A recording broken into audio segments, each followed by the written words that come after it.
Last लेक्चरला आपण acceleration, velocity आणि डिस्प्लेसमेंट याच्यासाठीची इक्वेशन्स बघितलेली होती. तर ॲक्सिलरेशनचा फॉर्म्युला काय? Acceleration is equal to minus omega square x.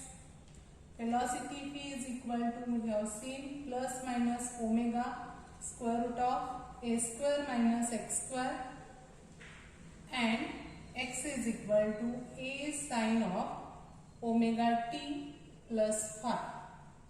तर बुकमध्ये इथे कॅपिटल ए दिलेलं आहे, तुम्ही कोणतंही नोटेशन यूज करू शकता. तर x is equal to a sine of omega t plus phi हे डिस्प्लेसमेंटचं इक्वेशन असेल. आता याच्यामध्ये आपण काही केसेस कन्सिडर करणार आहे. त्याच्यामधली केस फर्स्ट असेल. केस फर्स्ट, आता जर पार्टिकलची मोशन म्हणजे समजा हा पेंडुलम आपण घेतला आणि याला ऑसिलेशन्स दिले. आता ऑसिलेशन देत असताना आपण काय करतो, तर तो एका बाजूला घेतो आणि रिलीज करतो. रिलीज केल्यानंतर याला ऑसिलेशन्स मिळतात आणि तो मेन पोझिशनच्या अबाउट टू अँड फ्रो त्याची मोशन परफॉर्म करतो. पण इथे जर आपण कन्सिडर केलं किंवा काउंट करत असताना हे जे ऑसिलेशन्स आहेत आपण मेन पोझिशन पासून कन्सिडर केले. काही वेळेला आपण मेन पोझिशन पासून कन्सिडर करणार आहे. जर काही वेळेला आपण जर एक्स्ट्रीम पोझिशन पासून कन्सिडर करत असू तर हे जे डिस्प्लेसमेंटचं इक्वेशन आहे त्याच्यामध्ये काय चेंज होतो हे आपल्याला इथं कन्सिडर करायचं. मग समजा सुरुवातीला आपण कन्सिडर केलं the particle starts SHM if the particle starts SHM from mean position. मग आता जर मेन पोझिशन पासून तो त्याची मोशन परफॉर्म करत असेल तर स्टार्टिंगला टाइम हा काय असणार आहे? 0 असेल. म्हणजे ज्यावेळी आपण काउंट करणार आहे त्यावेळी टाइम हा 0 असेल आणि जर ऑब्जेक्ट मेन पोझिशनला असेल तर त्यावेळी एक्स हे काय असतं? 0 असतं. टी जर 0 असेल तर एक्स ची व्हॅल्यू काय असणार आहे? 0 असणार आहे. मग समजा या इक्वेशन मध्ये आपण x0 आणि t0 सबस्टिट्यूट केलं तर काय होईल? इथं 0 येणार आहे is equal to a sine of, आता इथे sine of omega T. t0 असेल तर हे मल्टिप्लिकेशन 0 येणार आहे म्हणजे 0 plus phi means here remaining is 5. म्हणजे 0 is equal to a sine phi or sine phi equal to काय आलं? 0. 0 is equal to a sine phi किंवा sine phi is equal to 0 असेल तर साइन किती अँगलला 0 असतो? तर फाय इक्वल टू 0 असेल तरी साइन 0 ची व्हॅल्यू 0 येणार आहे किंवा फाय ची व्हॅल्यू जर आपण पाय सबस्टिट्यूट केली तरी साइन पाय हे 0 येणार. म्हणजेच फाय ची व्हॅल्यू ही 0 किंवा पाय असेल कधी? जर पार्टिकल त्याची मोशन ही मेन पोझिशन पासून स्टार्ट करत असेल तर फाय ची व्हॅल्यू 0 किंवा पाय असू शकते. मग आता जर फाय ची व्हॅल्यू 0 किंवा पाय असेल तर आपण ही व्हॅल्यू जर याच्यामध्ये सबस्टिट्यूट केली, जर समजा याच्यामध्ये सुरुवातीला 0 सबस्टिट्यूट केली तर इथे काय राहणार आहे? X is equal to a sine of omega t plus 0 म्हणजे काय येणार आहे? A sine omega t. काय येणार? X is equal to a sine omega t येईल. आणि जर समजा आपण एक्स इज इक्वल टू इथे पाय ची किंमत जर पाय सबस्टिट्यूट केली तर ए साइन ओमेगा टी प्लस पाय. इथे काय येणार आहे? A sine omega t plus पाय. मग आता जर ओमेगा टी प्लस पाय असेल तर sine of pi plus theta. Sine of pi plus theta काय येईल? Sine of pi plus theta त्याची व्हॅल्यू येणार आहे x is equal to minus sine omega t. काय येणार? X is equal to minus sine omega t. त्यामुळे a sine of minus omega t होणार आहे sine of pi plus theta म्हणजेच काय येणार आहे साइन ऑफ मायनस थीटा. त्यामुळे a sine of minus omega t, sine of minus theta म्हणजे काय असतं मायनस साइन थीटा. त्यामुळे इथे येणार आहे मायनस ए साइन ओमेगा टी. म्हणजे जर फायची व्हॅल्यू 0 सबस्टिट्यूट केली तर व्हॅल्यू येणार आहे x is equal to a sine omega t, आणि फायची व्हॅल्यू जर पाय सबस्टिट्यूट केली तर त्यावेळी आपल्याला व्हॅल्यू मिळेल मायनस ए साइन ओमेगा टी. म्हणजे हे दोन्ही कंबाईन केले तर आपण असं इक्वेशन लिहू शकतो x is equal to plus minus A sine omega T. Displacement साठी इक्वेशन मिळेल x is equal to plus minus A sine omega T. म्हणजेच इथं जे प्लस मायनस साइन आहे तर प्लस कधी यूज करायचं आणि मायनस कधी यूज करायचं. तर इथे बघा जर आपण संख्या रेषा लाईन सेगमेंट कन्सिडर केलं तर या बाजूला काय असतात पॉझिटिव्ह व्हॅल्यूज असतात, या बाजूला निगेटिव्ह व्हॅल्यूज असतात. त्यामुळे जर पार्टिकलची मोशन इकडे पॉझिटिव्ह कडे असेल म्हणजे जेव्हा आपण इथून मेन पोझिशन पासून त्याची मोशन स्टार्ट केली आणि तो जर इकडे जात असेल तर त्यावेळी त्याचं डिस्प्लेसमेंट काढण्यासाठी आपण पॉझिटिव्ह म्हणजे x is equal to plus A sine omega T use करणार आहे. आणि जर तो या बाजूला त्याची मोशन परफॉर्म करत असेल म्हणजे लेफ्ट साइडला मोशन होत असेल तर त्यावेळी निगेटिव्ह साइन कन्सिडर करायचं. किंवा समजा निडल ऑफ सेम मशीन त्याची मोशन कशी असणार आहे अप अँड डाऊन असेल. त्यामुळे जर वरती जात असेल तर तिथे पॉझिटिव्ह घ्यायचं आणि खाली येत असेल तर त्यावेळी काय घ्यायचं निगेटिव्ह घ्यायचं. म्हणजेच हे जे डिस्प्लेसमेंटचं इक्वेशन आहे जर पार्टिकल त्याची मोशन मेन पोझिशन पासून स्टार्ट करत असेल तर ते इक्वेशन कन्सिडर करायचे x is equal to plus minus A sine omega T. आता याच्या अपोजिट आपण कन्सिडर करणार आहे जर पार्टिकल त्याची मोशन एक्स्ट्रीम पासून स्टार्ट करत असेल. पार्टिकल जर त्याची मोशन एक्स्ट्रीम पोझिशन पासून स्टार्ट करत असेल तर हे जे इक्वेशन आहे ते आपल्याला इथे कन्सिडर करायचं. तर इथेच मी लिहिते की second if the particle starts it's motion from extreme position. मग आता इकडे ही एक एक्स्ट्रीम पोझिशन असणार आहे आणि हे म्हणजे ए बी या काय असतील एक्स्ट्रीम पोझिशन असतील. म्हणजे जर काउंट करताना ऑसिलेशन्स आपण इथून स्टार्ट केले 1 इथून इथपर्यंत आला 1 ऑसिलेशन होईल, इथून परत इथपर्यंत आला दुसरं ऑसिलेशन होईल. आता इथून जर मोशन स्टार्ट करत असू तर परत या इन्स्टंटला टाइमची व्हॅल्यू ही 0 असणार कारण इथून आपण सुरुवात करतोय म्हणजेच इथे टाइम हा 0 असेल. आता पार्टिकल जो आहे तो किती डिस्प्लेसमेंट वरती असणार आहे तर x पासून असं मेन पोझिशन पासून एक्स्ट्रीम पोझिशनला तो असेल तर त्याचं जे डिस्टन्स आहे ते असतं इक्वल टू अँप्लिट्यूड. कारण maximum displacement from main position त्यालाच आपण काय म्हणतो अँप्लिट्यूड. मग हे जे अँप्लिट्यूड आहे म्हणजे इथं या ठिकाणी जेव्हा पार्टिकल असेल तेव्हा t0 असेल पण x ची व्हॅल्यू काय असणार आहे प्लस मायनस ए. इकडे असेल तर प्लस ए येणार आहे, इकडे असेल तर मायनस ए असेल. आता परत या व्हॅल्यू जर याच्यामध्ये सबस्टिट्यूट केल्या तर इथे काय येणार आहे a is equal to a sine of omega t plus phi or sine of omega t plus phi is equal to 1. Sine of omega t plus phi is equal to काय आलं 1 आलं. पण आता टी ची value इथं 0, T ची value काय आहे 0 आहे त्यामुळे ओमेगा टी 0 येणार आहे म्हणजे sine phi is equal to काय आलं 1. Sine phi is equal to 1 value ही कधी असते जर आपण फाय ची व्हॅल्यू ही π/2 किंवा 3π/2 कन्सिडर केली तर साइनची जी व्हॅल्यू आहे ती काय येणार आहे +1. म्हणजे sine phi is equal to 1 कधी असणार आहे फाय इज इक्वल टू π/2 और 3π/2.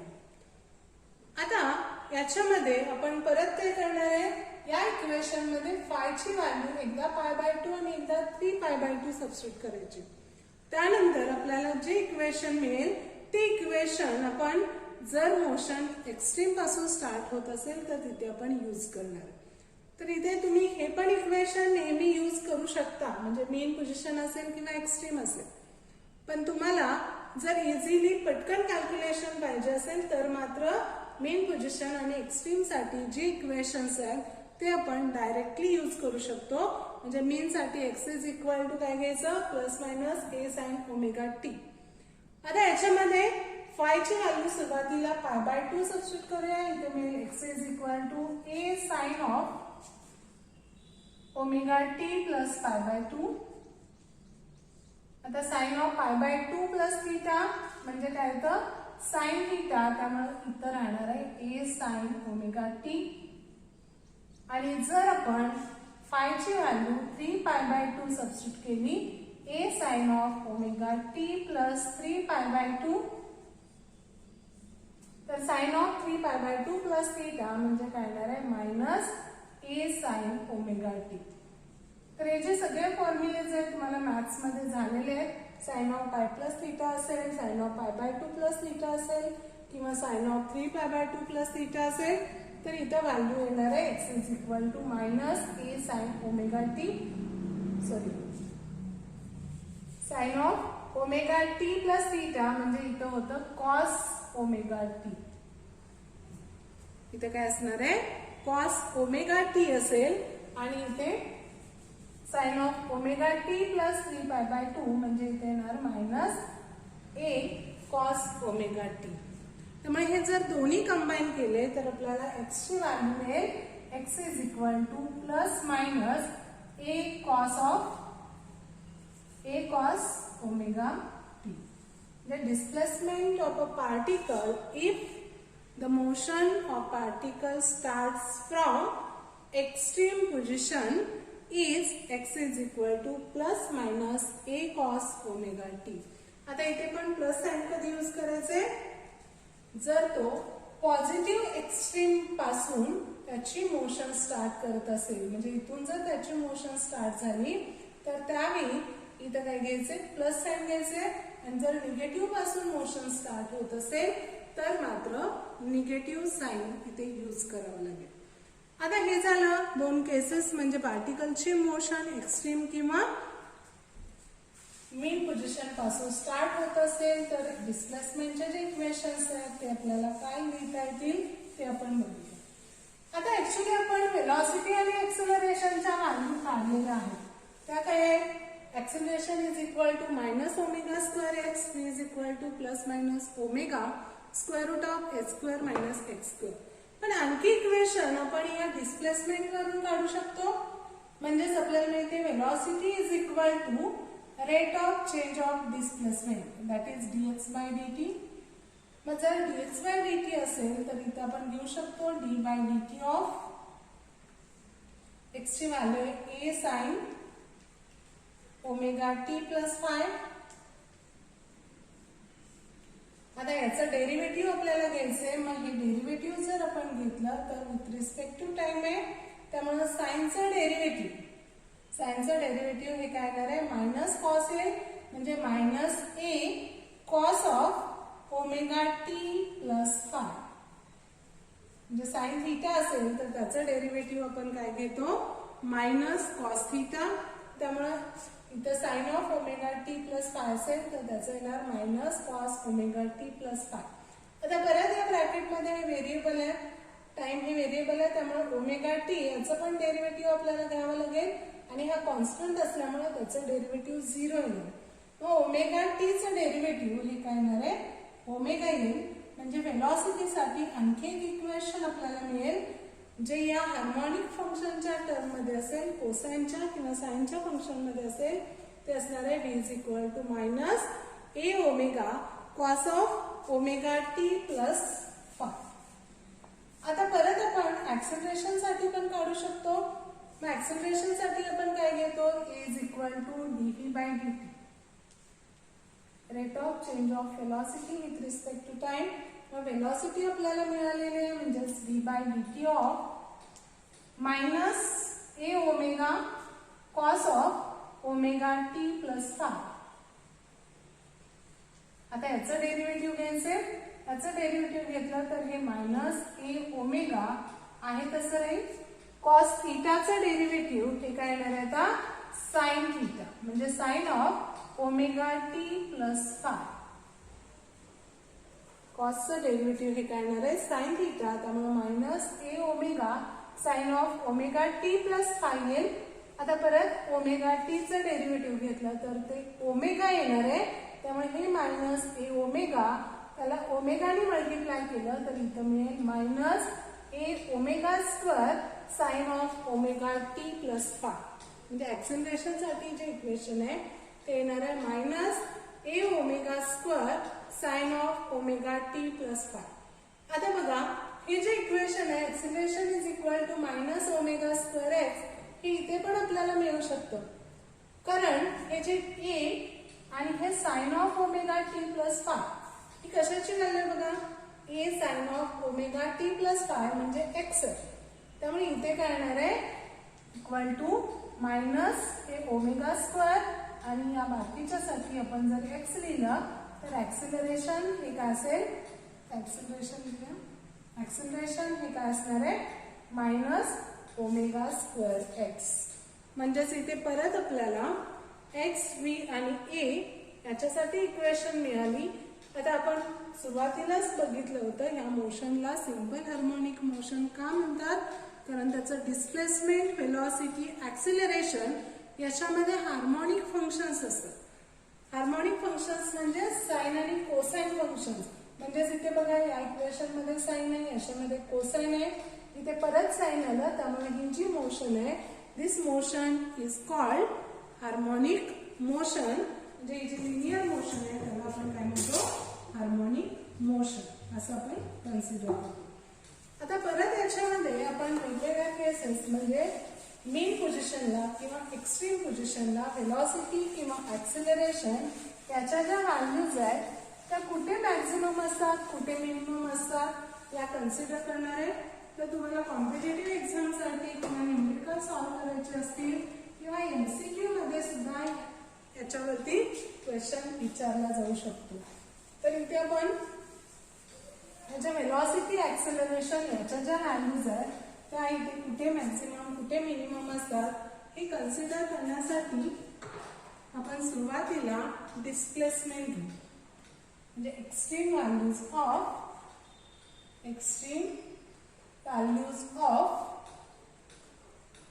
X displacement velocity and acceleration हा पॉइंट आपण कन्सिडर करणार आहे. त्याच्यामध्ये पहिल्यांदा आपण बघूया डिस्प्लेसमेंट.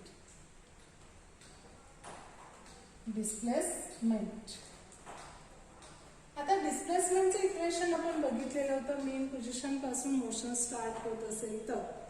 आता तिथे आपण बघताना फायची व्हॅल्यू कॅल्क्युलेट केलेली आहे. म्हणजे at mean position we know t is 0. टीची व्हॅल्यू काय असणार आहे 0 असणार आहे आणि फायची जी व्हॅल्यू आहे ती फायची व्हॅल्यू काय असेल 0 और पाय. मेन पोझिशनला फायची जी व्हॅल्यू आहे ती काय असते 0 किंवा पाय असते. मग आपलं जे इक्वेशन आहे x is equal to a sine of omega t plus phi. आणि याच्यामध्ये जर फायची व्हॅल्यू 0 टीची व्हॅल्यू 0 सबस्टिट्यूट केली तर साइन 0 येणार आहे. साइन 0 ची व्हॅल्यू 0 असते. Therefore x is equal to काय असेल 0 असेल. म्हणजे मेन पोझिशनला टी 0 फाय 0 आणि पाय असल्यामुळं एक्स हे 0 असेल.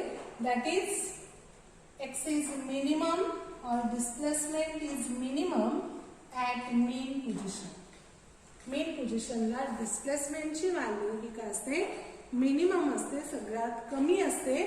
आता जर आपण बघितलं ऍट एक्स्ट्रीम पोझिशन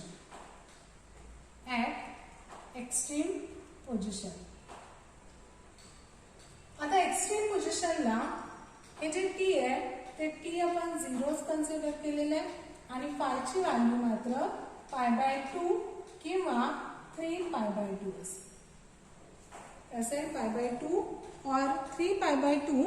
मग जर परत या इक्वेशन मध्ये जर आपण एक्सची व्हॅल्यू फायची व्हॅल्यू π/2 आणि 3π/2 सबस्टिट्यूट केली. आता इथे π/2 सबस्टिट्यूट केलं, t ची व्हॅल्यू 0 आहे, त्यामुळे इथे येणार sin π/2. sin π/2 ची व्हॅल्यू काय असते +1. आणि जर 3π/2 ची व्हॅल्यू सबस्टिट्यूट केली तर sin 3π/2 याची व्हॅल्यू असते -1. त्यामुळे x इज इक्वल टू इथे काय राहणार आहे +-a. means x has value, displacement has value +-a at extreme position which is maximum. कशी आहे तर मॅक्झिमम व्हॅल्यू आहे, म्हणजेच एक्स्ट्रीम पोझिशनला डिस्प्लेसमेंट हे जास्त असतं आणि मीन पोझिशनला ते सगळ्यात कमी असतं, म्हणजेच इक्वल टू 0 असेल. आणि एक्स्ट्रीमला ते +-a असेल, म्हणजे पॉझिटिव्ह एक्स्ट्रीम असेल किंवा निगेटिव्ह एक्स्ट्रीम असेल त्याच्यानुसार ही व्हॅल्यू प्लस किंवा -a असणार. आता तसंच आपण व्हेलॉसिटी कन्सिडर केली. Velocity v. आता व्हेलॉसिटी साठी इक्वेशन काय आपलं v इज इक्वल टू +-ओमेगा √a² - x². आता मीन पोझिशनला at mean position we know x is 0. Mean पोझिशनला x ची व्हॅल्यू काय असते 0 असते. त्यामुळे जर आपण x 0 सबस्टिट्यूट केलं तर इथे येणार आहे v इज इक्वल टू +-ओमेगा √a² - 0 which is equal to +-ओमेगा आणि इथे काय राहणार आहे √a², म्हणजे इथे आहे +-a ओमेगा. म्हणजे व्हेलॉसिटीची व्हॅल्यू मीन पोझिशनला काय असते मॅक्झिमम असते. मीन पोझिशनला पार्टिकलचा स्पीड हा स्पीड काय असतो सगळ्यात जास्त असतो आणि तो काय असेल +-a ओमेगा. तर हा फॉर्म्युला तुम्हाला खूप वेळा यूज करावा लागतो. V maximum is equal to +-a ओमेगा. आता एक्स्ट्रीमला बघा ऍट एक्स्ट्रीम पोझिशन. आता एक्स्ट्रीमला x ची व्हॅल्यू काय असते इक्वल टू +-a. x ची व्हॅल्यू काय असेल +-a असेल. या इक्वेशन मध्ये सबस्टिट्यूट केली v इज इक्वल टू येणार +-ओमेगा √a². आता इथं +a सबस्टिट्यूट केलं किंवा -a सबस्टिट्यूट केलं तरी त्याचा स्क्वेअर हा काय राहील a² असणार. मग आता a² - a² म्हणजे 0. हे मल्टिप्लिकेशन 0 म्हणजे t ची व्हॅल्यू काय आहे 0 ऍट एक्स्ट्रीम पोझिशन. तर एक्स्ट्रीम पोझिशनला व्हेलॉसिटी 0 असते. मीन पोझिशनला व्हेलॉसिटीची व्हॅल्यू मॅक्झिमम असते. एक्स्ट्रीम पोझिशनला डिस्प्लेसमेंट हे मॅक्झिमम असेल आणि मीन पोझिशनला डिस्प्लेसमेंट हे काय असेल मिनिमम असेल. आता आपण बघणार आहे acceleration.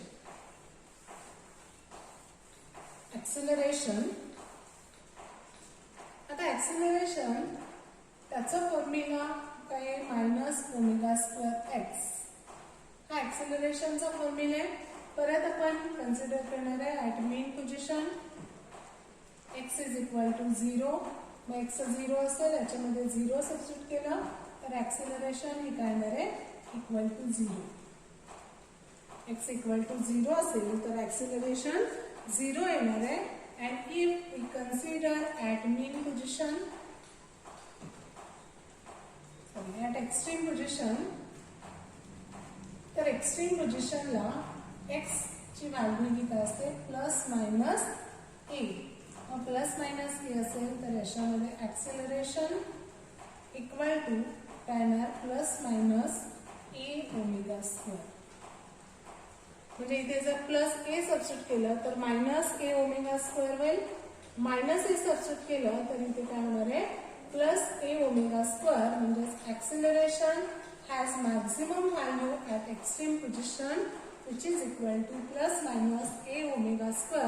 This is also important formula for solving numericals or for competitive exam or for MCQs also.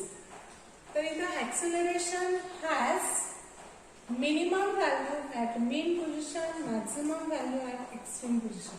तर जर आपण डिस्प्लेसमेंट, व्हेलॉसिटी, ऍक्सिलरेशन या सगळ्यामध्ये ऑब्झर्व केलं तर मीन पोझिशनला डिस्प्लेसमेंट आणि ऍक्सिलरेशन मिनिमम असते. डिस्प्लेसमेंट आणि ऍक्सिलरेशन मिनिमम असेल, पण व्हेलॉसिटीची व्हॅल्यू ही काय असते, मॅक्सिमम असते. आणि एक्स्ट्रीम पोझिशनला ऍक्सिलरेशन आणि डिस्प्लेसमेंट मॅक्सिमम असेल, पण व्हेलॉसिटीची व्हॅल्यू ही तिथं काय असते, मिनिमम असते. ओके, लास्ट तर नेक्स्ट लेक्चरला आपण पुढचा पॉईंट कन्सिडर करू.